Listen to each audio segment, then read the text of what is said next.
Hello बच्चों, let's see the question. So the question says calculate the binding energy per mole when threshold wavelength of photon is 240 nanometre. तो चलिए सबसे पहले देखते हैं इस क्वेश्चन का की कॉन्सेप्ट क्या है।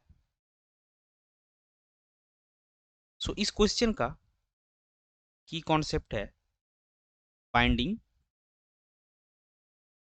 एनर्जी। अभी देखिए बाइंडिंग एनर्जी क्या होता है। Binding energy is energy required to remove one electron from the metal surface, वो होता है आपका बाइंडिंग एनर्जी।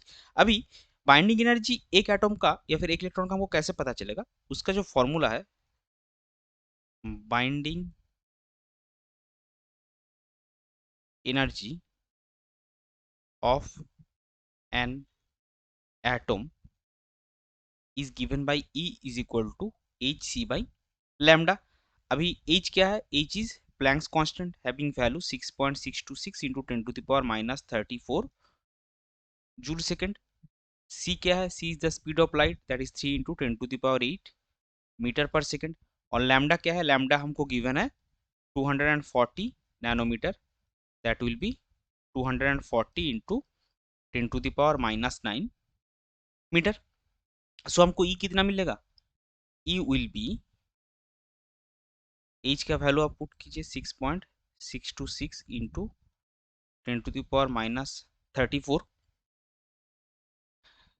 इन यहाँ पे आएगा joule second into 3 into 10 to the power 8 metre per second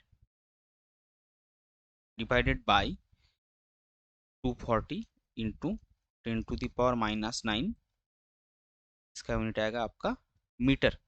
so ई का वैल्यू कितना आएगा, ई का वैल्यू आएगा आपका 8.28 into 10 to the power minus 19 joule, जिसको अगर हम किलो जूल में कन्वर्ट करें सो ये आएगा 8.28 into 10 to the power minus 22 kilo joule.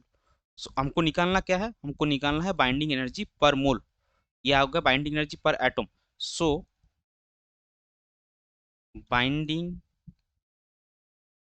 Energy पर मोल, इसको हम हाईलाइट करेंगे क्योंकि पर मोल हमको चाहिए, आपको यह फोकस भी करना है। वो कितना आएगा पर एटम का जितना है 8.28 into 10 to the power minus 22 kilo joule into Avogadro number that will be 6.023 into 10 to the power 23 mole inverse. So इसका वैल्यू आपको कितना मिलेगा, इसका वैल्यू आपको मिलेगा 498 किलो जूल पर मोल या फिर किलो जूल मोल इनवर्स, ये हो जाएगा आपका फाइनल आंसर। इसको हम हाईलाइट कर देंगे। I hope you understood it well. Best of luck, thank you.